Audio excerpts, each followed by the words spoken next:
Bonjour, aujourd'hui nous allons faire un guide d'achat sur la 205 Rally en 5 points: carrosserie, intérieur, mécanique, châssis et identification. On va essayer de voir ce qui est d'origine ou ce qui ne l'est pas et les points à ne pas négliger avant un éventuel achat. Premier point, la carrosserie et les équipements extérieurs. Là il s'agit d'un modèle 90 avant restylage, clignotant orange donc. Il manque sur la malle arrière le monogramme Peugeot. Le liseré rouge sur le pare-choc a été rajouté, comme la ligne d'échappement Groupe N d'ailleurs. Une seule couleur possible, le blanc neige, contrairement à la 106 Rally qui elle était livrée également en rouge et en noir.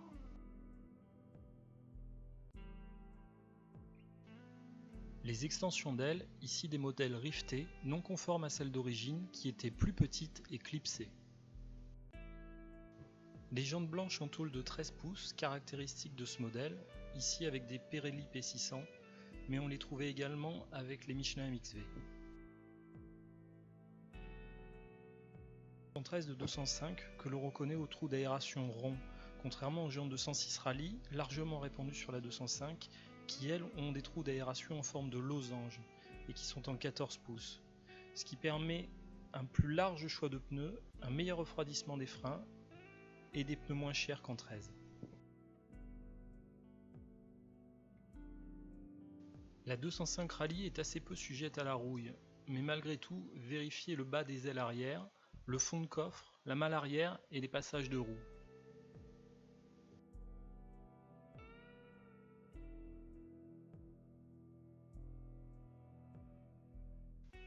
Vérifiez également l'espace entre les éléments de carrosserie qui doivent être réguliers.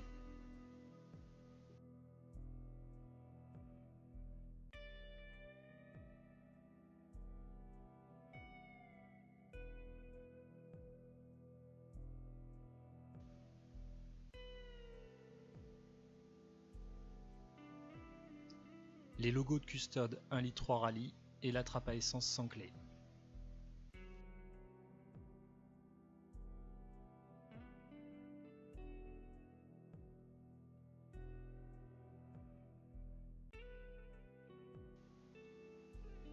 Les flammes PTS sur les ailes avant.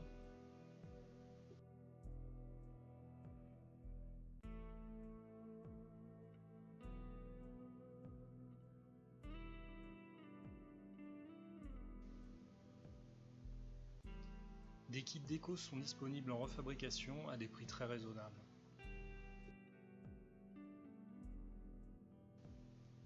Les vitres de custode entrouvrables comme sur les GTI, mais avec un vitrage non teinté contrairement à cette dernière.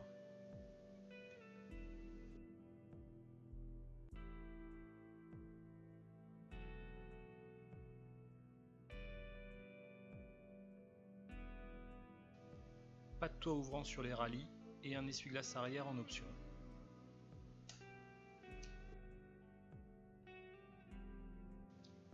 Vérifiez l'état du toit, pas de fissure ni de déformation qui trahirait une utilisation musclée. La rainure au-dessus de la vitre de custode est souvent fissurée, vérifiez que ce ne soit pas trop important.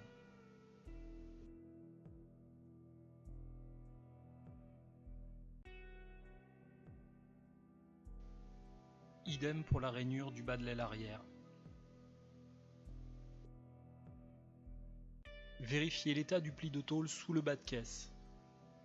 Traces de pince dues à un passage au marbre et cric mal placé. Pas d'anti-brouillard sur la 205 Rally, mais un spoiler différent de la GTI, ouvert pour accueillir les grilles de refroidissement des freins, comme on peut le voir sur le deuxième spoiler en bas de l'image.